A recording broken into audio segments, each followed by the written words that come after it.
నమస్తే. దేశంలో రాడికలైజేషన్ ప్రమాదకర స్థాయిలో పెరిగిపోతోందా? మత ఛాందసవాదం పెరిగిపోతోందా? గత 2-3 వారాల్లో జరిగినటువంటి కొన్ని సంఘటనలు చూస్తే అది స్పష్టంగా మనకు అర్థమవుతోంది. నాసిక్లో జరిగినటువంటి ఉదంతం, టీసీఎస్ లాంటి ఒక మల్టీనేషనల్ కంపెనీలో వెలుగు చూసినటువంటి ఈ లవ్ జిహాద్ ఉదంతం, మొత్తం 8 మందిని అరెస్ట్ చేశారు. ఇది గత 3-4 సంవత్సరాలుగా జరుగుతోంది బలవంతపు మత మార్పిడులు వ్యవహారం. తర్వాత ఒక హైదరాబాద్లో ఒక సంఘటన జరిగింది, మహారాష్ట్రలో అమరావతిలో మరొక ఉదంతం జరిగింది. ఒక 19 సంవత్సరాల యువకుడు, ముస్లిం యువకుడు మహమ్మద్ అయాజ్ సుమారు 180 మంది బాలికలను ట్రాప్ చేసి వాళ్ళని బ్లాక్మెయిల్ చేసినటువంటి ఉదంతం కూడా వెలుగులోకి వచ్చింది. ఇవన్నీ చూస్తుంటే ఏదో కనెక్టింగ్ ద డాట్స్ లాగా ఏదో జరుగుతోంది దేశంలో అనేటువంటి అనుమానం కలుగుతుంది. ఇది పెద్ద ప్రమాద హెచ్చరికలాగా కూడా కనబడుతుంది. ఒక వ్యవస్థీకృతంగా ఈ మత మార్పిడి ముఠాలు ఏమైనా పనిచేస్తున్నాయా? ఈ మధ్యకాలంలో ఒక 2-3 టెర్రర్ మాడ్యూల్స్ కూడా బస్ట్ చేయడం, భగ్నం చేయడం జరిగింది. ఇవన్నీ కనెక్ట్ చేసి చూస్తే సంథింగ్ ఏదో ఏదో జరగబోతోంది, ఒక పెద్ద కుట్ర జరుగుతుంది అనేటువంటి విషయం అర్థమవుతుంది. అసలు ఏం జరుగుతుంది దేశంలో? Let's talk.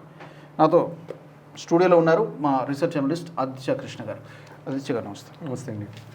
ముందుగా ఈ నాసిక్లో జరిగినటువంటి దాన్ని మనం చూస్తే నిజంగా చాలా సర్ప్రైజింగ్. అది టీసీఎస్ అనేది చాలా పెద్ద హైలీ రెప్యూటెడ్ ఆర్గనైజేషన్ అనేది. ఆ తర్వాత ఇంకొక కంపెనీలో కూడా టెక్ మహీంద్రాలోనే ఏదో ఇలాంటిది ఏదో ఒక చిన్న ఉదంతం జరిగిందని ఒక మహిళా ఎంప్లాయీ ముందుకు వచ్చి మాట్లాడడం, లెన్స్ కార్ట్లో కూడా దీనికి సంబంధించి ఇట్లా రకరకాలుగా మనం వార్తలు చూస్తున్నాం. సో ముందుగా మీ ఇనీషియల్ రిమార్క్స్ ఏంటి? సో కరెక్ట్ అండి. రీసెంట్ మనం 2026లో చూస్తే కొంచెం యాక్టివిటీ పెరిగింది. ఇన్ఫ్యాక్ట్ 2026 కాదు, 2025 ఎండింగ్లో కూడా మనకి ఢిల్లీలో ఇక్కడ రెడ్ ఫోర్ట్ దగ్గర చాందినీ చౌక్ ఏరియాలో కార్ బాంబ్ బ్లాస్ట్ కూడా జరిగింది. జరిగిన తర్వాత కూడా దాన్ని కొంచెం ఇన్వెస్టిగేట్ చేసుకుంటూ పోతే ఏం తెలిసిందంటే, ఆల్రెడీ మన ఇంటెలిజెన్స్ ఏజెన్సీస్ ఒక డాక్టర్స్ మాడ్యూల్ అనే దాన్ని బస్ట్ చేసుకుంటూ అల్ఫల్లా యూనివర్సిటీ అనే దాంట్లో కొంతమంది కలిసి రకరకాల ప్లానింగ్లు చేస్తుంటే అది బస్ట్ అయ్యేసరికి ఇంకా హడావిడిలో ఏం చేయాలి తెలియక అప్పుడు చాందినీ చౌక్లో ఒక బాంబ్ బ్లాస్ట్ చేశాడు. వాళ్ళు అనుకుని ఇంపాక్ట్ జరగల, కానీ ఎసెన్షియలీ ఏంటంటే చాలా హై లెవెల్ ప్లానింగ్ ఒకటి జరిగింది. ఇన్ఫ్యాక్ట్ నవంబర్లో ఈ అల్ఫలా యూనివర్సిటీ వాళ్ళు పట్టుకున్న తర్వాత, దాని తర్వాత గుజరాత్ ఏటీఎస్ వాళ్ళు కూడా కొంతమంది క్యాప్చర్ చేసిన తర్వాత తెలిసింది ఏంటి, ఇక్కడ రకరకాల వైట్ కాలర్డ్ ప్రొఫెషనల్స్, డాక్టర్స్ అవనండి, వీళ్ళందరూ ఇప్పుడు క్యాస్టర్డ్ సీడ్స్ వాడుకొని దాంతో రైసిన్ అనేది కదా హైదరాబాద్ వ్యక్తి కానీ గుజరాత్ ఏటీఎస్ వాళ్ళు పట్టుకున్నారు. అవును. సో ఆ రైసిన్ అనేది ఏంటంటే స్మెల్ ఉండదు, టేస్ట్ ఉండదు, కలర్ ఉండదు, ఏముండదు, కానీ కలిపితే ఎంతో మందిని దాంతో చంపేయచ్చు, చాలా మందిని చంపేయచ్చు. కరెక్ట్. సో అవి కూడా స్పెసిఫికల్గా ఈ మందిరాల్లో, దేవాలయాల్లో, అట్లాంటి చోట్ల అక్కడ ప్రసాదాల్లో కలిపి అది స్ప్రెడ్ చేద్దాం అనేటటువంటి ప్లాట్ ఒకటి బస్ట్ అయింది. సో మనం అది చూడొచ్చు అక్కడ. వీళ్ళంతా డాక్టర్స్ వీళ్ళు. దీని తర్వాత రీసెంట్గా కూడా 26 అని చెప్పి ఒక అటాక్ చేయడానికి ట్రై చేశారు అంటున్నారు. వేరే ఒక ఐసిస్ బేస్డ్ ప్లాన్ కూడా ఒకటి జరిగింది. దట్ 2026లో రిపబ్లిక్ డే జనవరి 26 ఒక అటాక్ చేయాలని ట్రై చేశారు. అది ఫాయిల్ అయింది. ఇది పబ్లిక్లోకి రాలే ఎక్కువ, కానీ ఒక అటాక్ అనేది జరగడానికి ట్రై చేశారు వాళ్ళు. అట్లాగే మనం రీసెంట్ టైమ్స్లో చూసుకుంటే మనకి లక్నోలో ఎందుకో ఎక్కువ లక్నో పేరు ఈ మధ్య ఫ్రీక్వెంట్గా వస్తుంది. ఇన్ఫ్యాక్ట్ రీసెంట్గా కూడా April 5 అట్లా వాళ్ళు ఒక మాడ్యూల్ని బస్ట్ చేశారు. ఆ మాడ్యూల్ వాళ్ళ ప్లానింగ్ అంతా లక్నోలో రైల్వే స్టేషన్ ఒక మ్యాసివ్ ఐఐడి బ్లాస్ట్ చేద్దామని ట్రై చేశారు వాళ్ళు. సో ఇదే కాకుండా మళ్ళీ ఒక డెంటల్ స్టూడెంట్స్ని పట్టుకున్నారు. వాళ్ళ కొన్ని ప్లానింగ్లు జరుగుతున్నాయి. అండ్ ఇన్ఫ్యాక్ట్ అంతెందుకు మనం రీసెంట్ టైమ్స్లో జనవరి ఫిబ్రవరి టైంలో చూస్తుంటే మనకి మల్టీ స్టేట్ బస్టింగ్ జరిగింది. ఆంధ్రాలో జరిగింది, కర్ణాటకలో జరిగింది, తెలంగాణ, మహారాష్ట్రలో జరిగింది, బీహార్లో జరిగింది, ఢిల్లీలో. ఇక్కడంతా రకరకాల modules link to ISIS or link to LET or JEM. అట్లాగే ఆంధ్రాలో మనకు తెలిసింది ఇక్కడ ఖతీన్ అని ఒక విమెన్స్ మాడ్యూల్. వాళ్ళకి యాక్చువల్గా ఖతూన్ అంటేనే ఇట్స్ విమెన్, ఖతీన్ అంటే ప్లూరల్ ఆఫ్ విమెన్, అంటే విమెన్ అనుకోండి. ఒక విమెన్ మాడ్యూల్ అనేది అని ఒక ఆంధ్రాలో ఉండే ఒక మహిళ ఆమె కూర్చొని వీళ్ళందరినీ రిక్రూట్మెంట్ అనేది చేస్తుంది. బస్ట్ అయింది అది కూడా, రైట్. సో ఇవన్నీ సీక్వెన్స్గా ఇవన్నీ చూస్తున్నాం మనం. రకరకాల కోఆర్డినేట్ అటాక్స్ జరుగుతున్నాయి. ఇది కాకుండా ఇప్పుడు మళ్ళీ రీసెంట్గా వచ్చిన న్యూస్లో ఏంటి, ద టీసీఎస్లో నాసిక్లో మనకి ఒక మాడ్యూల్ అనాలో ఏమనాలో రకరకాల కాంట్రాక్టింగ్ జరుగుతున్నాయి. అదేం లేదు, ఫ్రేమ్ అయ్యారని కొంతమంది అంటున్నారు. బట్ ఇన్ఫ్యాక్ట్ చాలా మంది పబ్లిక్గా చెప్పింది. ఇన్ఫ్యాక్ట్ పోలీసులు కూడా అక్కడ ఒక ముఫ్తీలోనో లేకపోతే 40 days అక్కడ ఒక ఆపరేషన్ లాగా చేసి, ఒక కోవర్డ్ ఆపరేషన్ లాగా చేసి ఇన్ఫర్మేషన్ తీసుకొని ఎవిడెన్స్తో పాటు బస్ చేశారు. దాంట్లో కూడా ఏంటి, వీళ్ళు వెళ్ళి ఒక హెచ్ఆర్ డిపార్ట్మెంట్లో వాళ్ళు కూర్చొని అక్కడి నుంచి వాళ్ళు ముఖ్యంగా ముస్లిం విమెన్ ఎక్కువ ముస్లిం మెన్ రిక్రూట్ చేసుకోవటం, హిందూ విమెన్ ఎక్కువ రిక్రూట్ చేసుకోవటం, వాళ్ళలో వల్నరబిలిటీస్ చూడటం. ఎవరైనా హస్బెండ్ నుంచి సెపరేటెడ్గా ఉన్నారు, హస్బెండ్ ఇంకో సిటీలో వర్క్ చేయటం, వైఫ్ ఇంకో సిటీలో వర్క్ చేయటం, లేకపోతే డివోర్స్ అయిపోయి వెళ్ళటం, లేకపోతే పిల్లలు కనలేకపోవటం. సో వాళ్ళ దగ్గరికి వెళ్ళడం, మీ హస్బెండ్ మిమ్మల్ని సాటిస్ఫై చేయలేకపోతున్నారా, మేము చేయమా, ఇట్లాంటి మాటలు మాట్లాడటం. ఇట్లాంటివి మాట్లాడి చిన్నగా వల్నరబిలిటీస్ చూసి అవుటింగ్స్కి తీసుకెళ్ళి అవుటింగ్స్ సెడ్యూస్ చేయడానికి ట్రై చేసి మీరు వినకపోతే ప్రమోషన్ రాదు, మీరు లేకపోతే మీరు నమాజ్ చేయకపోతే ప్రమోషన్ రాదు, ఇవన్నీ రకరకాల మతం మార్చుకో. ఇదొకటి బీఫ్ తినండి it's a very common thing. In fact మనం ఇక్కడ హైదరాబాద్ కేసు కూడా చూసాం, కుక్కట్పల్లిలో నవాజ్ అని ఈ కేసులో చూసాం. అవును. ఒక ఆమె దగ్గరికి వెళ్ళి నా పేరు రీసెంట్గా మారా, నా పేరు నవదుర్గా అని చెప్పి అవును షాప్ రెంట్ తీసుకున్నట్టు చేసి తర్వాత ఎట్లా ఏదో సమూహ పెళ్లి చేసుకున్నాడు అంటుందామా. పెళ్లి చేసుకున్న తర్వాత ఫేక్ సర్టిఫికేట్ చూపించి నేను హిందువుగా మారానని చెప్పి మారిన తర్వాత ఇస్లామిక్లోకి మార్చి జూన్ 2025లో జరిగింది. 2021లో కలిస్తే 2025లో ఇవన్నీ జరిగింది. అండ్ ఫైనల్గా డ్రగ్ చేసి తర్వాత అక్కడ కూడా మీరు చూడండి, టీసీఎస్ కేసు అని చూడండి, కుక్కట్పల్లి కేసు అని చూడండి, లేకపోతే ఇప్పుడు అమరావతి మనకు జరిగిన ఈ స్కాండల్, ఈ 19-year-old బాయ్, ఆ అబ్బాయి కూడా చిన్న చిన్న పిల్లల్ని చాలా సర్ప్రైజింగ్ అది. ఇప్పుడు 19 సంవత్సరాల కుర్రాడికి అన్ని తెలివితేటలు, ఇంతమంది అమ్మాయిలని. కరెక్ట్. సో సర్ప్రైజ్ 150-180 మంది అమ్మాయిలని అట్లా ట్రాప్ చేసి, మళ్ళీ ఈ 3 కేసులు కూడా చూడండి, టీసీఎస్ అన్న అవనివ్వండి, ఇక్కడ హైదరాబాద్ కుక్కట్పల్లి నవాజ్ కేసు అని అవనివ్వండి, అమరావతిలో అహ్మద్ కేసు అని అవనివ్వండి, 3లో కామన్ ఏంటి, ఎట్లా కొట్లా పట్టుకోవడం, ట్రాప్షన్, తర్వాత వీడియో రికార్డింగ్స్ చేయడం, వీడియో రికార్డింగ్స్ ఫొటోస్ చేయడం, బ్లాక్మెయిల్ చేసి ఇంకా మా ఫ్రెండ్స్తో చేయాలి, ఇది చేయాలి, అది చేయాలని చెప్పడం, డబ్బులు అడగటం, అదొక మోడస్ ఆపరాండి లాగా వాళ్ళు నడుపుతున్నారు. సో ఇవన్నీ ఇండిపెండెంట్గా చేస్తున్నారా, లేకపోతే ఒక చిన్న ఒక టూల్ కిట్ లాంటిది ఉందా అనేది, అది ఒక ఇంపార్టెంట్ ఆస్పెక్ట్ అనేది అవుతుంది ఇక్కడ. సో దీంట్లో నేను అట్లీస్ట్ ఇవాళ డిస్కషన్లో హైలైట్ చేయాలనుకున్నది ఏంటంటే, మనకి 2022లో అనుకుంటా పిఎఫ్ఐని యాక్చువల్గా దాని మీద ఒక ఇన్వెస్టిగేషన్ జరిగింది. ఇన్ఫాక్ట్ కర్నల్ శ్రీకాంత్ పురోహిత్ తను కూడా సిమీ అప్పటి నుంచి ఆయన ఎర్లీ 2000s నుంచి సిమీలో బాగా ఇన్ఫిల్ట్రేట్ అయ్యి కూడా ఇన్ఫర్మేషన్ బాగా లాగారు. తర్వాత ఆఫ్కోర్స్ ఆయన్ని ఫ్రేమ్ చేసి హిందూ టెర్రర్, సాఫ్రన్ టెర్రర్ ఇవన్నీ చెప్పి రకరకాల ఫాల్స్ అక్యూజేషన్స్, ఫాల్స్ అలిగేషన్స్ చేశారు. సో ఎనీవే మనకి తెలిసింది ఏంటంటే 2008 కల్లా సిమీ అనేది బ్యాన్ చేసాం, student Islamic movement of India, that వాళ్ళు ఇండాక్టినేషన్ చేస్తున్నారు, రాడికలైజేషన్ చేస్తున్నారు, టెర్రర్ అటాక్స్ ప్లాన్ చేస్తున్నారని. కానీ వాళ్ళ నుంచి ఒక చిన్న వింగ్ మనకి తెలిసింది పాపులర్ ఫ్రంట్ ఆఫ్ ఇండియా అనేది వచ్చింది. రైట్, చాలామంది వాళ్ళు ఉన్నారు, పొలిటికల్ మూవ్మెంట్ లాగా మార్చారు. ఇది 2022లో I think it was completely ban, PFI was ban. కానీ అది బ్యాన్ చేసే ముందర కూడా ఏం చేశారంటే వాళ్ళది ఒక ఎక్స్పోజే కూడా జరిగింది, వాళ్ళలో ఒక అన్కవరింగ్ జరిగింది, చాలా ఇన్ఫర్మేషన్. దాంట్లో ఒకటి ఏంటంటే ఒక బుక్ వాళ్ళకి వచ్చింది, డాక్యుమెంట్ రకరకాల డాక్యుమెంట్స్ ఉన్నాయి. ఒకటి ఏంటంటే వాళ్ళకి how to make IED with home easily available materials అని ఒక బుక్, ఒక డాక్యుమెంట్ దొరికింది. దాంట్లో కూడా కొన్ని స్టెప్స్ ఉన్నాయి. ఒకటి అంటే మెయిన్ దాంట్లో కూడా మీరు చూస్తే ఆబ్జెక్టివ్ ఏముందంటే, ముస్లిమ్స్, అప్రెస్డ్ ముస్లిమ్స్కి మనం ఎట్లాగొట్లా బాంబ్ మేకింగ్ అనేది చెప్పాలి, దాంతో వాళ్ళు ఎంపవర్ అవుతారు, ఎంపవర్మెంట్. సో ఈ బుక్ కూడా, ఈ ఐఈడి ట్రైనింగ్ బుక్లో కూడా దాంట్లో రాసి ఉంటుంది. ఫస్ట్ పాయింట్ ఏం రాసి ఉంటుందంటే, ఆబ్జెక్టివ్స్లో ఫస్ట్ ఆబ్జెక్టివ్ ఏం రాసి ఉంటుందంటే, అప్రెస్డ్ ముస్లిమ్స్కి మనం ఎట్లాగొట్లా ఎంపవర్ చేయాలి, ఈ బాంబ్ మేకింగ్ స్కిల్స్ వాళ్ళు తెలియాలి. దాని తర్వాత ఒక ఆబ్జెక్టివ్ ఏంటంటే, ఒక పెద్ద సింగిల్ బ్లాస్ట్ అనేది చేయాలి. చేసిన తర్వాత అది కూడా ఇన్ఫ్రాస్ట్రక్చర్స్ మీద, పేగన్ ఇన్ఫ్రాస్ట్రక్చర్ అంటే హిందువుల ఇన్ఫ్రాస్ట్రక్చర్ మీద మనం టార్గెట్ చేసి ఒక బ్లాస్ట్ చేయాలి. చేసిన తర్వాత టెర్రర్ ఉండాలి, కాఫిర్ వాళ్ళ గుండెల్లో టెర్రర్ని మనం పట్టుకురావాలి, ఆతంకం అనేది జరగాలి. రైట్, సో ఇది ఒక ఆబ్జెక్టివ్ ఉంది. అట్లాగే వాళ్ళకి ఇంకో బుక్ దొరికింది. ఆ బుక్ ఏంటంటే గజ్వా ఏ హింద్ విజన్ 2047 అని ఒక బుక్ దొరికింది. సో మనం ఇక్కడ వికసిత్ భారత్ 2047 అందరినీ కలిపి తీసుకోవాలి, ఎనర్జీ సెల్ఫ్ డిపెండెంట్ అవ్వాలి, జీడిపి మంది we should be among the largest economies అనుకుంటుంటే, వాళ్ళకున్న విజన్ బుక్ ఏంటి, దట్ 2047 కల్లా భారత్ మొత్తం ఒక ప్యూర్లీ ఒక రాడికలైజ్డ్ ఇస్లామిక్ స్టేట్ అనేది తయారవ్వాలి. దానికి పాపులర్ ఫ్రంట్ ఆఫ్ ఇండియా వాళ్ళ ఒక 4-step ప్రాసెస్ ఉంది వాళ్ళకి. గజ్వా ఏ హింద్కి వాళ్ళకి 4-step ప్రాసెస్ ఆర్ 4 stages అనుకోండి. స్టేజ్ 1 వాళ్ళు ఏమంటారంటే, స్టేజ్ 1లో ఫస్ట్ యునైట్ చేసి వాళ్ళకి ట్రైనింగ్ ఇవ్వండి. సో యునైట్ చేయడం అంటే కూడా ఏంటంటే, మెయిన్గా ఫస్ట్ అట్రాసిటీ లిటరేచర్స్, అది అయోధ్యని వాడటం, అంటే బాబ్రీ మసీద్ పడేసారి చూడండి, ఇది పడేసారి చూడండి, ముస్లిమ్స్కి థ్రెట్ ఉంది చూడండి, ఇది ఒక నరేటివ్ని స్ప్రెడ్ చేసి whoever are vulnerable Muslims are whoever are కొంచెం ఇటువైపు టెండ్ అయ్యే ముస్లిమ్స్ని ఎట్లా ఒకట్లా పట్టుకొని వాళ్ళని, లేకపోతే నాట్ జస్ట్ ముస్లిమ్స్, ఇట్లాంటివే రిక్రూట్మెంట్ కదా. సో మనం అనుకున్నాం ఇది క్వతీన్ మూవ్మెంట్, దట్ విమెన్ కూడా కొంతమందిని కన్వర్ట్ చేసి వచ్చి, మీ రిలీజన్ ఏం చేసింది, మీ రాముడు ఏంటి, మీ కృష్ణుడు ఏంటి, వాళ్ళకి అసలు లేదు, వాళ్ళకి ఎటువంటి వాల్యూస్ లేవు ఇవన్నీ చెప్పి కన్వర్ట్ చేసి రిక్రూట్మెంట్ పాలసీ స్టేజ్ 1 అది రిక్రూట్ చేయడం. ఎందుకంటే అక్కడ ఉన్న వాళ్ళలో కూడా టీమ్ లీడర్సే చేస్తున్నారు. కరెక్ట్, అంటే అసలు వాళ్ళని టీసీఎస్లో జాయిన్ చేయడం కూడా ఒక ప్లాన్గానే జరిగి ఉండవచ్చు. ఇప్పుడు జాయిన్ అయ్యారో తెలియదు. కరెక్ట్, సో టీమ్ లీడర్సే చేస్తున్నారు. కరెక్ట్. సో అది యాక్చువల్లీ స్టేజ్ 2కి వస్తుంది. Stage 1 is recruitment. Stage 1 recruit చేసి ట్రైన్ చేయండి, ఎటువంటి ట్రైనింగ్, వెపన్స్ ట్రైనింగ్ చేయండి, అటాక్స్ చేయించండి, ఎట్లా మనం వెళ్ళి సైకాలజికల్ వార్ఫేర్ అన్న చేయొచ్చు, ఎట్లా మనం వాట్ ఎవర్ ఇప్పుడు లవ్ జిహాద్ అన్న ఏదో ఇవి ఎట్లా చేయాలి నేర్పించడం చేయాలి స్టేజ్ 1. అది ఒక విధంగా చేశారు వాళ్ళు.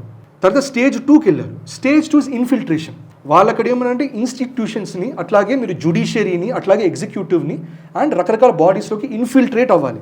ఎగ్జామ్స్ రాయాలి, సిస్టమ్స్ ప్రకారం లోపలికి వెళ్ళాలి. అది మనం చూడొచ్చు. మనం టీసీఎస్లో కూడా స్పెసిఫికల్గా హెచ్ఆర్ డిపార్ట్మెంట్లోకి వెళ్ళటం, లేకపోతే లెన్స్ కార్ట్లో కూడా వాళ్ళకున్న పాలసీ మాన్యువల్స్లోకి ఇన్ఫ్లుయెన్స్ చేయడం, ఇన్ఫ్లుయెన్షియల్ పొజిషన్స్లోకి ఇన్ఫిల్ట్రేట్ చేయడం. ఎగ్జిక్యూటివ్లో కూడా ఇప్పుడు చూడొచ్చు మనం, చాలా రాడికల్గా ఉన్న వాళ్ళు చిన్నగా ఎగ్జిక్యూటివ్లు దిగటం, జ్యుడిషియరీలు దిగటం, ఇవన్నీ జరగడం చూడొచ్చు. ఇన్ఫాక్ట్ మనం లెజిస్లేటివ్ కూడా చూడండి. బెంగాల్లో ఉండి షాజహాన్, ఈ షేక్ షాజహాన్ అనే అతను సందేశ్ ఖాళీలో వైలెన్స్ చేసిన అతను, అంత పెద్ద ఒక గ్యాంగ్స్టర్ లాంటి వాడు రాడికల్గా వాడు దిగాడు. అతీక్ అహ్మద్ అతను అంత రాడికల్గా చేసి ఐఎస్ఐ లింక్స్ ఆయన లెజిస్లేటివ్ దిగారు. సో ఇట్లా ఇన్ఫిల్ట్రేషన్, ఇది స్టేజ్ 2. అవును. స్టేజ్ 3 వచ్చేసరికి అటాక్ మోడ్లోకి వెళ్తారు. వేర్ ఆల్ రౌండ్ అటాక్, అన్ని విధాలుగా ప్రతి ఇన్స్టిట్యూషన్ని వాడి అటాక్ మోడ్లోకి వెళ్ళి, అది ఆల్రెడీ సమ్ లెవెల్స్ కొంచెం ఆల్రెడీ మొదలైంది అది, కానీ ఇంకా ఫుల్ ఆన్ అటాక్ మోడ్లోకి వెళ్ళిపోయి డిస్టేబిలైజ్ చేయటం, టెర్రర్ పెట్టడం, ఇప్పటిదాకా ఉన్న వెపన్స్ ట్రైనింగ్ అంతా ఇంప్లిమెంట్ చేయడం. ఇది stage 3. And final stage 4 what they want is 2047 కల్లా declare that Bharat is essentially Ghazwa-e Hind అనేది కంప్లీట్ అయింది. పిఎఫ్ఐ అనేది మన సింగిల్ పొలిటికల్ బ్లాక్ అనేది, పొలిటికల్గా మొత్తం ఉండే వింగ్ ఇది ఒకటే అనేది ఎస్టాబ్లిష్ చేయాలి. పిఎఫ్ఐ అనేది పాపులర్ ఫ్రంట్ ఆఫ్ ఇండియా అనేది పేరుకే బ్యాన్ అయింది, కానీ యాక్టివిటీస్ కార్యకలాపాలు నడుస్తూనే మనం ఏం చూస్తున్నా, టూల్ కిట్ నడుస్తూనే ఉంది. ఇన్ఫాక్ట్ కాశ్మీర్లో రీసెంట్గా బస్ట్ చేసినటువంటి మాడ్యూల్ వాళ్ళు బయటకి చెప్పడం వీఆర్ జైషీ మొహమ్మద్ అన్నారు. కానీ ఇంటెల్ వాళ్ళు ఇదేదో జైషీ మొహమ్మద్ స్ట్రాటజీ లాగా లేదే అని చూస్తుంటే ఎండ్ ఆఫ్ ద డే చూస్తే అది వాళ్ళది, I think the name is Ansar Ghazwat ul Hind, అది వాళ్ళ ఆర్గనైజేషన్ పేరు, Ansar Ghazwat ul Hind, which essentially means ఆ గజ్వాయ్ హింద్ ఐడియాని వాళ్ళు మళ్ళీ పుష్ ఫార్వర్డ్ చేస్తున్నారు. ఇవన్నిట్లో కూడా మనం ఏం చూడొచ్చు, ఇదంతా లోకల్గా ఇండిజినస్గా భారత్లో ఉండే థాట్ కాదు. ఇది ఐఎస్ఐ ఫండింగ్ అనేది ఉంది. పిఎఫ్ఐ అయినా, సిమి అయినా, ఈ గజ్వతిల్ హింద్ అయినా, జైష్ మహమ్మద్ అయినా, ఎలిటీ అయినా, ఇవన్నీ కూడా అవే కనబడుతున్నాయి. ఈ రైస్ని క్రియేట్ చేసే డాక్టర్స్ మాడ్యూల్ కూడా మనం ఐఎస్ఐ హ్యాండ్లర్స్ మనం చూస్తున్నాం. And in fact we are seeing that అది ఈ హ్యాండ్లర్స్ అందరూ పాకిస్తాన్లో ఉన్నారు, పాకిస్తానే కాదు ఆఫ్ఘనిస్తాన్లో ఉన్నారు, సిరియాలో కూడా ఉన్నారు హ్యాండ్లర్స్. సో ఇవన్నీ మనం చూసేది ఏంటంటే ఒక రకమైన ఒక టూల్ కిట్ యాంగిల్లో అనేది నడుస్తున్నది ఇది. ఈ టూల్ కిట్ యాంగిల్లో కానీ మన వైపు ఏమవుతున్నది, హిందువులకి శత్రుబోధ ఎండ్ ఆఫ్ ద డే మనకి తక్కువే. ఇవి మనం ఎన్ని అవేర్నెస్ వీడియోస్ చేసినా కూడా end of the day it doesn't, అంటే పబ్లిక్ రీచ్ అనేది ఒక పెద్ద డౌటే, అది కష్టం అవుతుంది. రైట్. సో ఇది ఒక విధంగా ఏంటంటే, ఇంకోటి మీరు ఇన్ఫాక్ట్ చూడాలి, ఈ గజ్వాయ్ హింద్ మాడ్యూల్లోనే స్టేజ్ 3లో అటాక్ మోడ్తో పాటు ఒక వెరీ ఇంట్రెస్టింగ్ ఒకటి ఉంది, డివిజన్ అనేది ఉంది. అదేమంటుందంటే ఆర్ఎస్ఎస్లో కూడా ఒక ఇంటర్నల్ డివైడ్ స్పెసిఫికల్గా రాస్తుంది. ఆర్ఎస్ఎస్ అనే ఎంటిటీలో ఒక స్ప్లిట్ అనేది చేయించాలి, 2 ఫ్యాక్షన్స్ తయారవ్వాలి. సో రేపో మాపు ఆఫ్టర్ కపుల్ ఆఫ్ ఇయర్స్ ఈ స్టేజ్ 4 ప్లాన్ అనేది స్టేజ్ 3 ఇది. అదే ఓవరాల్గా ఈ 4 స్టేజ్ల గురించి అప్పుడు దొరికినటువంటి డాక్యుమెంట్లు ఇవన్నీ ఉన్నాయి. దట్ ఆర్ఎస్ఎస్లోను స్ప్లిట్ అనేది చేయించాలి, హిందూ సొసైటీలో స్ప్లిట్ అనేది జరగాలి. సో ఇన్ఫాక్ట్ అది కూడా చూస్తున్నాం ఇప్పుడు, ఎందుకంటే హిందుత్వవాదులు కూడా మనం గమనిస్తుంటే ఏమవుతుందంటే, కొంతమంది అంటారు ఆర్ఎస్ఎస్ చేసే హిందుత్వవాద్ సరైన హిందుత్వవాద్ కాదు, మేము అసలైన హిందుత్వవాదులం. ఇది మనకు ఆల్రెడీ చిన్నగా ఏం కనబడుతుంది మనకి, ఈ సంతుల్లోను ఈ ఋషి సంత సాంప్రదాయంలో ఉండే వాళ్ళు కూడా ఆల్రెడీ ఒక రకమైన డైకాటమీ చిన్నగా తయారవుతున్నది. పొలిటికల్ అడ్వకేట్స్ కూడా వాళ్ళు కాదు హిందువులు, మేము హిందువులు అని చెప్పడం తయారవుతుంది. ఇన్ఫాక్ట్ సరే ఇట్లా లింక్ చేయకూడదేమో కానీ to some extent Prakash Raj గారు చెప్పిన స్టేట్మెంట్స్లో కూడా వాళ్ళది రాంగ్ బ్రీడ్ ఆఫ్ హిందుత్వ, వాళ్ళు సరైన హిందువులు కాదని చెప్పడం. తర్వాత రామాయణం గురించి కూడా రీసెంట్గా సరే ఒక కాంట్రవర్సీ జరిగింది, which is a different story for you. So ఇవి జరుగుతూ ఉన్నాయి. సో ఒక రకంగా హిందువులని, హిందుత్వాన్ని ఒక రకమైన స్ప్లిట్ అనేది జరుగుతున్నది. సో అది కూడా అంటే మనం అంటాం సామదామ దండ భేద అంటాం. సో ఈ భేద అనేది వాళ్ళ స్టేజ్ 3లో ఉంది, before final declaration of stage 4. ఇవన్నీ ఒక కోఆర్డినేటెడ్ లెవెల్లో జరుగుతున్నాయి. సో ఇవన్నిట్లో కూడా ప్రతి చోట క్వశ్చన్ అనేది వస్తుంది. ఏం క్వశ్చన్ అనేది, ఒక ఇంపార్టెంట్ క్వశ్చన్. ఇప్పుడు ఈ కుక్కడపల్లి నవాజ్ కేసులో అమ్మాయి హిందూ అమ్మాయి, right. So end of the day ఇప్పుడు ఆ అబ్బాయి, ఆ నవాజ్ అనే అతను వచ్చేసరికి ఆయన ఫ్యామిలీ మొత్తం సపోర్ట్ చేసింది. ఇన్ఫాక్ట్ అక్కడ ఆ మనట మా ఎలిగేషన్ ఆర్ నిజమో కాదు తెలియదు, కానీ ప్రస్తుతానికి అది అక్యూజేషన్ అని చెప్దాం, till it is proven in court. ఆమె ఏమందంటే, ఆ అబ్బాయి ఫ్యామిలీలో ఒక అమ్మాయి ఏమొచ్చిందంటే, పొరపాటున ఈ నవాజ్ వచ్చి నీకు 3 సార్లు తలాక్ చెప్తే నువ్వు ఇప్పుడు ముస్లింవి కాబట్టి end of the day anybody in the family can take you, నువ్వు బయటకు వెళ్ళడం కాదు, ఈ ఫ్యామిలీలోని ఎవరైనా క్లెయిమ్ చేసుకోవచ్చు, అది నీకు ఇంకా ఇబ్బంది, అందుకని సైలెంట్గా ఉండు. ఇది ఒకటి జరిగింది. అట్లాగే అండ్ రకరకాల బ్లాక్మెయిల్స్ నేను చేస్తే ఇది వీడియోస్ రిలీజ్ చేస్తాం ఏమని చెప్పడం జరుగుతుంది. ఎంతమంది ఇచ్చారు, వాళ్ళ బ్రదర్స్తో, వాళ్ళ స్నేహితులతో గ్యాంగ్ రేప్ చేయించినారని కూడా ఆమె చెప్తాం. కరెక్ట్. సో అది జరుగుతుంది. అట్లాగే మీరు టీసీఎస్ కేసు చూసినా కూడా మేము వీడియోస్ రిలీజ్ చేస్తామని బ్లాక్మెయిల్ చేయడం, మీరు ఈ కంప్లీట్గా నమాజ్ చేయడం మొదలు పెట్టండి, హిజాబ్ వేసుకొని చెప్పడం. ఇన్ఫాక్ట్ అనటం టీసీఎస్లో కూడా ఒక దళిత్ ఫ్యామిలీ వాళ్ళు చెప్పారని, దట్ చక్కగా బొట్టు పెట్టుకునే పిల్ల, ఆ పిల్ల సడన్గా బొట్టు పెట్టుకొని మానేసింది, సడన్గా హిజాబ్ వేసుకోవడం మొదలుపెట్టింది, సడన్గా పూజలు చేయనంటే మొదలుపెట్టింది, సడన్గా నేను నమాజ్ చేస్తూ పట్టుకున్నాం, అందుకనే మేము కంప్లైంట్ చేస్తాం, అందుకని ఇదంతా బస్ట్ అయిందని చెప్పి అది తర్వాత తెలిసింది. సో అండ్ దీంట్లో కూడా ఇన్ఫాక్ట్ టీసీఎస్ కేసులోనూ అండ్ ఈ కేసులో కూడా నవాజ్ కేసులో కూడా రెండిట్లో ఇంకో కామనాలిటీ, ఇద్దరు చేత బీఫ్ తినిపిస్తారు. రైట్, కన్వర్ట్ అయ్యి ఇట్ ఇస్ ఫైన్ అన్నట్టు అనరు, కన్వర్ట్ అయ్యి ఓకే కాదు, బీఫ్ తిని యూ ప్రూవ్ యువర్ సెల్ఫ్ అంటారు. రెండు విషయాల్లో టీసీఎస్ కూడా మల్టిపుల్ లేడీస్ చెప్పినది, నవాజ్ కేసు కూడా చెప్పింది మేము బీఫ్ తినము అనటం. అనిపోయేసరికి వాళ్ళని కొంచెం హెరాస్ చేయటం, కొట్టడము, తిట్టడము చేసి ఎట్లాగొట్లా బీఫ్ అనేది తినిపించారు. ఇది కూడా ఒక రూల్ బుక్, ఒక పద్ధతిలాగా జరుగుతుంది. ఎట్టి పరిస్థితుల్లో కన్వర్షన్ తర్వాత బీఫ్ అనేది తినిపించండి అని. ఇది మళ్ళీ మనకి ఫైనల్ స్టేజ్ అది, అలా చేస్తే కనుక వాళ్ళు మారినట్టుగానే భావించవచ్చు. ఇది ఎక్కడ మీకు ఇస్లామిక్ డాక్టరీన్లో లేదు, ఇది వెస్ట్ ఏషియాలో ఎక్కడ లేదు. అక్కడ షహాదా అంటారు, షహాదా అనేది ఒక రిజిస్టర్డ్ ముల్లా ఎదురుగా 3 సార్లు షహాదా చెప్పండి, చెప్పిన తర్వాత it is accepted as conversion అంటారు. ఎక్కడ కూడా బీఫ్ తినమని వెస్ట్ ఏషియాలో ఎక్కడ లేదు, పాకిస్తాన్ కూడా చేయకపోవచ్చు ఇవంతా. ఇక్కడ మనకున్నది ఒక లోకల్ తెలివితేటలు, ఇనవే ఐఎస్ఐ చెప్పుంటుంది, ఒక సైకాలజికల్ వార్ఫేర్ లాగా. ఒకసారి బీఫ్ తగిలిన తర్వాత ఇంక ఇట్స్ కంప్లీట్లీ బ్రోకెన్. ఇంకా గోమాత అనేది గోమాత కాదు, ఇంకా దాంట్లో ఉంటే ఎటువంటి ఆ సీక్రెట్నెస్ లేదు ఇంకా. సో ఇదొకటి స్ట్రాటజికల్గా చేంజ్. సో ఇవన్నీ సిమిలారిటీస్ మనకి అక్రాస్ ద బోర్డ్ అనేది కనబడుతుంది మనకి, ప్రతి చోట అయితే కనబడుతుంది. ఇప్పుడు కాదు, కశ్మీరీ పండిత్ ఎక్సాడస్ ముందర కూడా కన్వర్జెన్స్ చేసేటప్పుడు అదే, దట్ మీ ఆడవాళ్ళని వదిలేసేయండి, ఆ తర్వాత వాళ్ళని బీఫ్ తినమని ఫోర్స్ చేయడం, ఇవన్నీ ఒక జరిగిన సిస్టమాటిక్ క్యాంపెయిన్ లాగా జరుగుతున్నాయి. సో దీంట్లో హిందూ సమాజం అనేది ఇప్పుడు టీసీఎస్ కూడా ఇదే క్వశ్చన్, కొంతమంది నాకు తెలిసిన కూడా అడిగిన క్వశ్చన్ ఇదే, ఇంతమంది హిందువులు కూడా ఉన్నారు కదా, why did they not raise a voice? ఇవి జరుగుతుంది తెలియకుండా ఉండదు కదా, ఎంప్లాయీస్ ఒకరు మాట్లాడుకుంటారు, ఎందుకు, వై హ్యావ్ వి ఫెయిల్డ్? మొత్తం ఎక్స్ప్లోడ్ అయిన తర్వాత ఒక ఎక్స్ప్లోజివ్ ఫోర్స్ లాగా వెళ్తున్నాం, కానీ మనం ఇట్లా ప్రివెంటివ్గా ఎందుకు వెళ్ళట్లేదు, ప్రివెంటివ్ మెథడ్స్ ఎందుకు చేయట్లేదు? మనకి వ్యాధి వచ్చిన తర్వాత దానికి మందులు ఇస్తున్నాం, కానీ వ్యాధులు రాకుండా ఎందుకు ఆపుకోలేకపోతున్నాం? సో దీనికి ఒకటి శత్రువు పోతే మనకి తక్కువ అవుతుంది, మనకి ఎనిమి అనేది.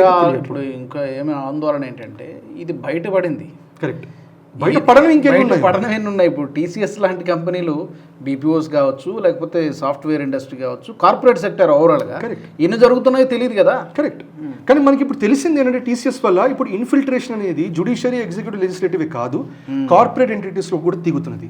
ఇంకోటి మోస్ట్ ఇంపార్టెంట్, ఇప్పుడు ద స్టేట్ ఆఫ్ జిహాద్ అనేది మారింది. ఇంతకు ముందర అన్ఎడ్యుకేటెడ్, పావర్టీ, ఒప్రెస్డ్ వాళ్ళు ఉండేవాళ్ళు, ఇప్పుడు అట్లా కాదు. డాక్టర్స్ ఉన్నారు, కార్పొరేట్ ప్రొఫెషనల్స్ ఉన్నారు, అండ్ ఇన్ఫాక్ట్ వాళ్ళని రిక్రూట్ చేసే మెకానిజమ్స్ కూడా ఏంటి, ఇప్పుడు టెలిగ్రామ్ వాడుతున్నారు, సిగ్నల్ వాడుతున్నారు, రైట్, వాళ్ళు ఇన్స్టాగ్రామ్ వాడుతున్నారు, ఎన్క్రిప్టెడ్ వాట్సాప్ కూడా వాడట్లా, right, they are using Telegram, Signal, ఇట్లా ఎన్క్రిప్టెడ్ ప్లాట్ఫామ్స్ వాడుతున్నారు. అంటే వెల్ ఎడ్యుకేటెడ్ పీపుల్ని దీంట్లోకి లాగుతున్నారు ఇప్పుడు మూవ్మెంట్లో. సో ఒకప్పుడు అనేవాళ్ళు ఎడ్యుకేషన్తో రాడికలైజేషన్ తగ్గుతుందని, అవ్వట్లా. ఎడ్యుకేషన్తో ఇప్పుడు రాడికలైజేషన్ చక్కగా ఒక డెడ్లీ కాంబో లాగా తయారవుతుంది అది.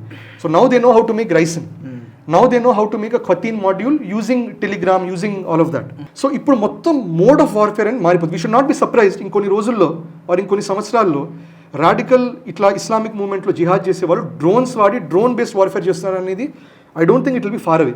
మనం ఆల్రెడీ చూసాం ఈ Matthew Van Dyke case north east ఇండియాలో, ఆయన వెళ్ళి నార్త్ ఈస్ట్ సెపరేటిస్ట్కి ఆయన డ్రోన్ వార్ఫేర్ నేర్పిస్తున్నాడు.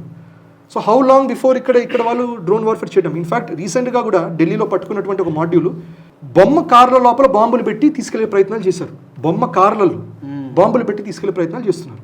సో మోడ్ ఆఫ్ వార్ఫేర్ వాళ్ళది మారుతుంది. సో ఇప్పుడు రెస్ట్ ఆఫ్ భారత్, ఒక భారత్ సివిలైజేషన్గా చూసుకుంటే మనం ఇంకా ఎంత సేఫ్ గార్డ్స్ తీసుకోవాలి కొలెటరల్ డ్యామేజ్ చేయకుండా. ఎందుకంటే దీంట్లో ఏమవుతుందంటే మనకు కూడా అర్థమవుతుంది, ఎవరిని నమ్మచ్చు ఎవరిని నమ్మకూడదు అర్థమవుతుంది. మోస్ట్ ఇంపార్టెంట్ మనకి ఏంటంటే ఫ్యామిలీ అనే ఎంటిటీ మళ్ళీ మనం స్ట్రెంథెన్ చేయాలి. మనకి ఏమైందంటే ఎకానమికల్గా సిటీస్ బాగున్నాయి, విలేజెస్ బాగాలేదు, టౌన్స్ బాగాలేదు. సో పిల్లల్ని పంపించేస్తామని, పిల్లలు పంపించిన తర్వాత వాళ్ళకి మనకి లింక్ ఉండదు. అక్కడ రాడికలైజేషన్ జరుగుతుందా లేకపోతే అక్కడ ఏం జరుగుతుందో we have absolutely no idea. ఇంకోటి చదివించడానికి కూడా మనం వేరే కాలేజీలు పంపిస్తాం, మన లోకల్ ఏరియాస్ పంపించాం. ఒక ప్రైవేట్ యూనివర్సిటీ వస్తుంది, ఎన్నో కోట్లు ఇస్తారు మార్కెటింగ్, మీరు చూడండి ఏ ప్రైవేట్ యూనివర్సిటీ అయినా కూడా వీఆర్ నంబర్ 1 అని అంటారు, రైట్. సో ఏదో ఒక న్యూస్ పేపర్ వాళ్ళకి నంబర్ 1 ఇస్తుంది బిరుదు. ఏం జరుగుతుందో తెలియదు, అది కూడా 10 లక్షలు 15 లక్షలు 20 లక్షలు పెట్టి మనం అక్కడికి పంపిస్తాం, ట్రైనింగ్ ఇప్పిస్తాం, జాబ్ గ్యారంటీ అనేది లేదు, కానీ పిల్లల్ని ఇంటి నుంచి దూరం చేసి సక్సెస్ అక్కడే అని భావించి పంపిస్తాం. సో ఫ్యామిలీ వాల్యూస్ అనేది బ్రేక్ అయిపోతున్నాయి, హిందూ యూనిటీ అనేది బ్రేక్ అయిపోతున్నది. హిందూ అనేది కాదు, ఒక భారతీయ సివిలైజేషన్ అనేది కూడా మొత్తం ఒక క్రంబుల్ అనే పరిస్థితి కనబడుతుంది. సో మనం చేయగలిగినట్టు మన అవేర్నెస్ ఇవ్వచ్చు. అండ్ ఒక సివిల్ సొసైటీగా మనం ఏం చేయాలి, ఫ్యామిలీ యూనిట్ అనేది స్ట్రాంగ్గా పెట్టాలి, పిల్లలు మన దగ్గర పెట్టుకోవాలి. పిల్లల్ని తీసుకున్న ఒక 2-3 సంవత్సరాలు వచ్చినా డే కేర్ పెట్టడం కాకుండా, సరే పెట్టినా కూడా మీ పరిస్థితుల ప్రకారం పెట్టాల్సి వస్తుందేమో, but end of the day day కేర్లో పెట్టినా కూడా డే కేర్లో ఏం జరుగుతుంది, స్కూళ్ళలో ఏం జరుగుతుంది, పిల్లలతో కూర్చొని మాట్లాడడం, ఫోన్ అసలు కాసేపు అవతల పడేసి పిల్లలతో కూర్చొని ఏం జరుగుతుంది, స్కూల్లో ఏం చెప్తున్నారు, కాలేజీలో ఏం చెప్తున్నారు, టీసీఎస్లో ఏం జరుగుతుంది, ఇవన్నీ అడిగితే చాలా మటుకు తగ్గుతున్నది. అది ఇన్ఫాక్ట్ ఆ పేరెంట్స్కి పిల్లలకు ఉన్న link I feel for some reason మనం ఎకానమిక్ గ్రోత్ అనే ఉద్దేశంలో మనం ఫ్యామిలీ వాల్యూస్ అనేది బాగా పోగొట్టుకున్నాం. అది మనం రీబిల్డింగ్ చేయాల్సిన టైం ఇప్పుడు వచ్చింది. ఇండివిజువాలిటీ పెరిగిపోయింది. సో ఇట్స్ మల్టిపుల్ యాంగిల్స్ ఉన్నాయి ఇక్కడ. ఒకటి యాజ్ ఎ సొసైటీ యునైటెడ్గా ఉండాల్సినటువంటి అవసరం, ఒకటి ఉంది, కరెక్ట్. మన అస్తిత్వాన్ని కాపాడుకోవాల్సినటువంటి అవసరం ఒకటి ఉంది, కరెక్ట్. రెండోది నేషనల్ సెక్యూరిటీ. నేషనల్ సెక్యూరిటీ పాపం వాళ్ళు చేస్తున్నారు. They are doing it so well that మనకి ఎక్స్ప్లోజన్ జరగట్లా, చాలా మటుకు కంటైన్ అవుతుంది. కరెక్ట్. సో సెక్యూరిటీ ఏజెన్సీస్ వాళ్ళ పనులు వాళ్ళు చేస్తున్నారు, ప్రజలుగా మనం ఏం చేస్తున్నాం? మనం చేయాల్సిన పని మన చాలా నిర్లక్ష్యంగా ఉన్నట్టు కనబడుతుంది. కరెక్ట్. వాళ్ళు క్యూర్ చేస్తున్నారు, మనం ప్రివెన్షన్ మనం చేయాలి కదా. మన పిల్లల్ని కాపాడుకోలేకపోతున్నాం కదా, లేకపోతే ఇంతమంది ఎందుకు మోసపోతారు, కరెక్ట్. ఇంతమంది ట్రాప్లో ఎందుకు చిక్కుకుంటారు? ఆ మహారాష్ట్ర అబ్బాయి example the best example. Correct. చేయగలుగుతున్నాడంటే సో అప్రమత్తంగా లేం మనం. So it's a wake up call. Absolutely wake up call. We need to అప్రమత్తంగా ఉండాల్సినటువంటి అవసరం. Thank you very much Aditya garu. నమస్తే. నమస్తే. మరి ఈ అంశానికి సంబంధించి ఓవరాల్గా భారతదేశానికి ఒక పెద్ద ప్రమాదం పొంచి ఉన్నట్టుగానే కనబడుతోంది. యుద్ధం రీతులు మారుతున్నాయి. జిహాద్ ఈ పేరుతో కూడా వాళ్ళు చేస్తున్నటువంటి మోడ్ ఆఫ్ రూపం కూడా మారుతున్నట్టుగా కనబడుతోంది. కాబట్టి అంతే అప్రమత్తంగా భారతీయ సమాజం కూడా మేల్కొనాల్సినటువంటి అవసరం కనిపిస్తోంది. హిందువులు కూడా ఒక తాటిపై ఒకే మాటపై ఉండాల్సినటువంటి అవసరం కూడా కనిపిస్తోంది. మరి ఈ అంశానికి సంబంధించి మీ అభిప్రాయాలను తప్పకుండా మీరు కామెంట్ సెక్షన్లో పెట్టండి. మరొక ఎపిసోడ్లో మళ్ళీ మనం కలుసుకుందాం. జై హింద్. ఈ వీడియో మీకు నచ్చినట్టయితే లైక్ చేయండి, 10 మందికి షేర్ చేయండి. అలాగే కామెంట్ల రూపంలో మీ అభిప్రాయాలను మాతో పంచుకోండి. Nationalist hub group of channels ను సబ్స్క్రైబ్ చేసుకుని తెలుగునాట జాతీయవాద జర్నలిజాన్ని ప్రోత్సహించండి. ఈ వీడియో కింద ఉన్న బెల్ ఐకాన్ పై క్లిక్ చేయడం మర్చిపోవద్దు.